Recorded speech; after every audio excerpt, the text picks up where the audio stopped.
Buenas tardes, soy Macario Lozano y este es Jornal 2030. Gracias por estar con nosotros. Greta, buenas tardes, ¿cómo estás? Hola Macario, buenas tardes.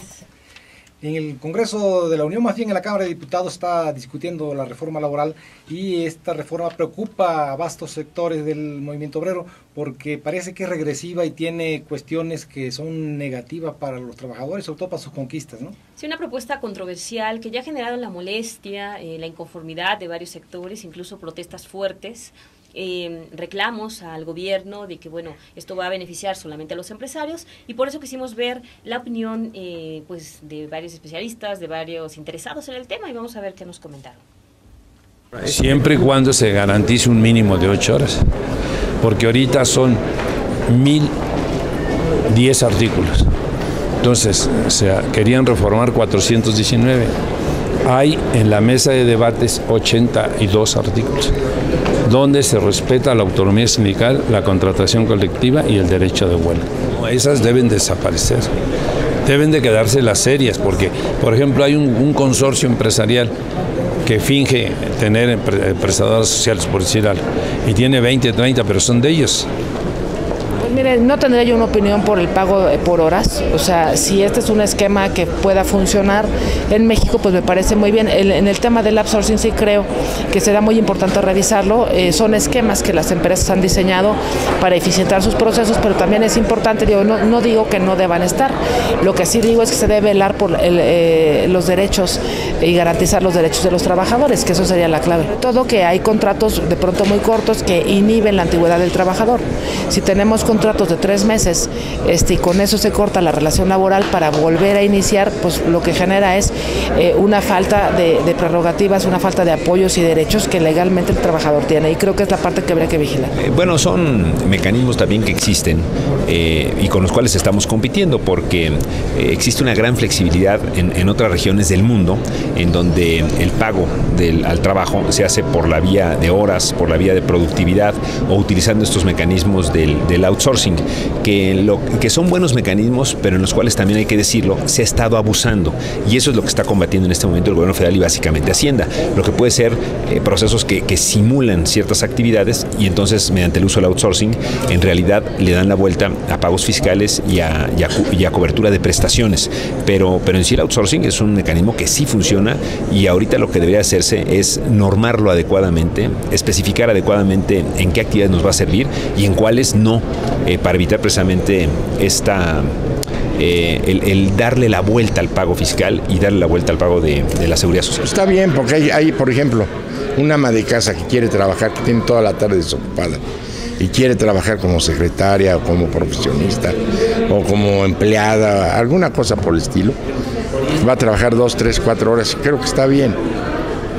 Eso puede ayudarle a su vida diaria en cuanto al económico, ¿no?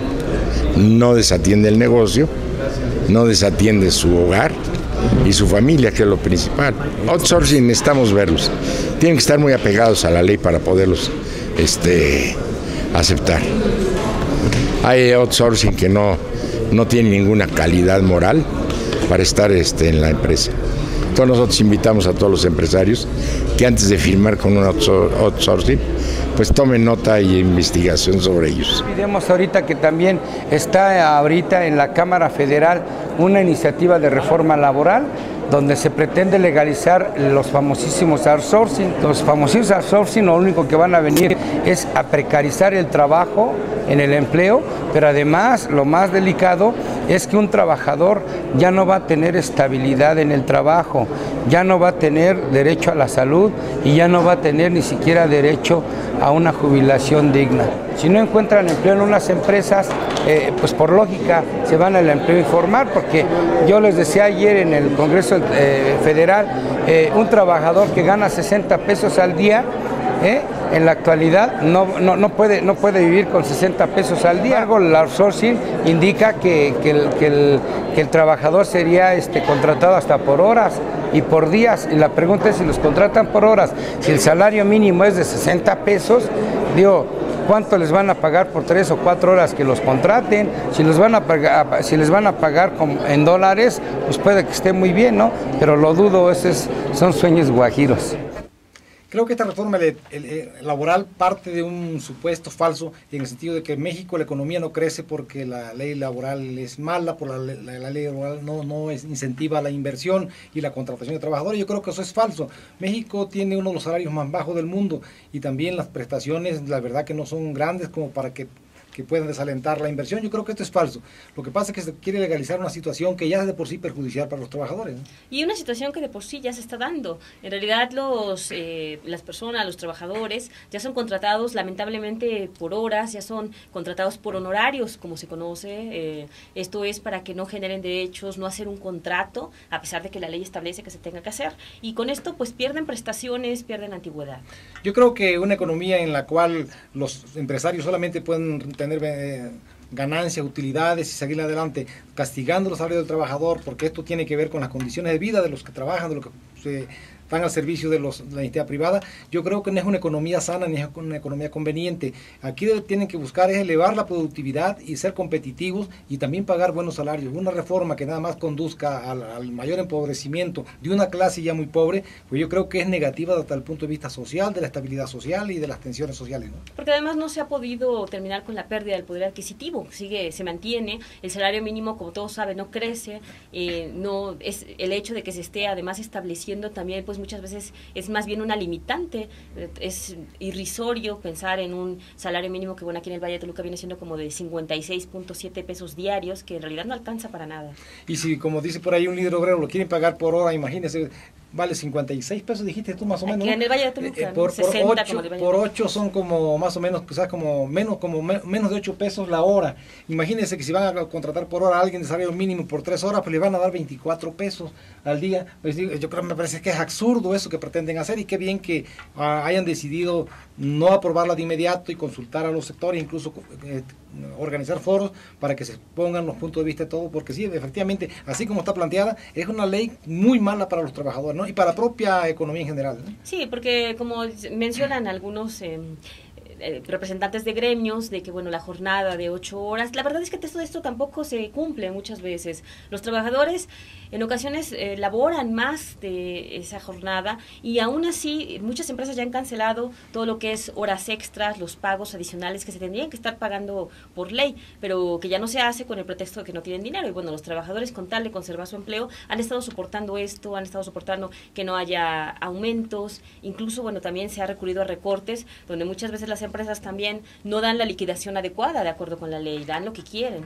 Yo creo que México es indiscutible que es un país que le falta competitividad frente a los demás países del mundo, sobre todo a las economías desarrolladas, pero ¿quién es el responsable de que México no sea competitivo? No son los trabajadores y no son los salarios altos por los cuales no es competitivo México. Al contrario, yo creo que no ha habido ni del gobierno ni de la clase empresarial una preocupación de verdad seria por capacitarlos para que sean productivos, para que rindan más, y además hacerlo productivo, que eleven la productividad, pero también que esta productividad se traduzca en beneficio para el propio trabajador. No puede ser una productividad que crezca en beneficio exclusivo de los empleadores, ¿no? No, bueno, ya altos salarios solamente se dan en el servicio público y eso, los altos funcionarios, pero nosotros nos estamos refiriendo más bien a las empresas, a todo lo que rige la reforma laboral, bueno, la ley laboral, que son precisamente las empresas que contratan trabajadores y que lamentablemente han estado cambiando de manera que ya no hacen contratos para que no se generen prestaciones, es decir, ya no tienen que pagar vacaciones, aguinaldo y todo lo que por ley se tiene que dar, y tampoco están generando esa antigüedad que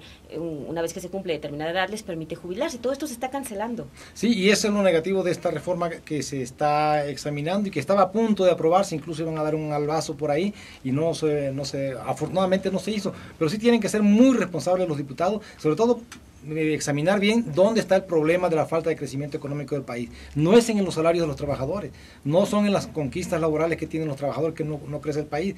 ¿Por qué no invierten en entidad privada? No es por eso, es falso eso. Entonces, todas estas cosas tienen que ventilarse, quedarse muy bien claras y pues que se proceden en consecuencia, ¿no? Sí, además los empresarios no solamente tienen que estar exigiendo, también tienen que cumplir y tienen que generar esa inversión que nosotros también hemos comentado que se requiere para que a la vez se puedan generar mayores empleos, porque bueno, no todo le toca al gobierno gobierno también, como ya lo hemos dicho, entonces es una corresponsabilidad.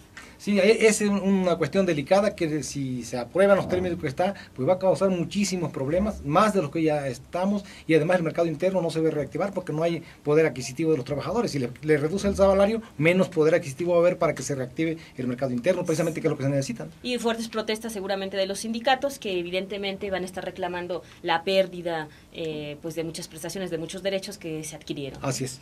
Bueno, vamos a un corte y regresamos.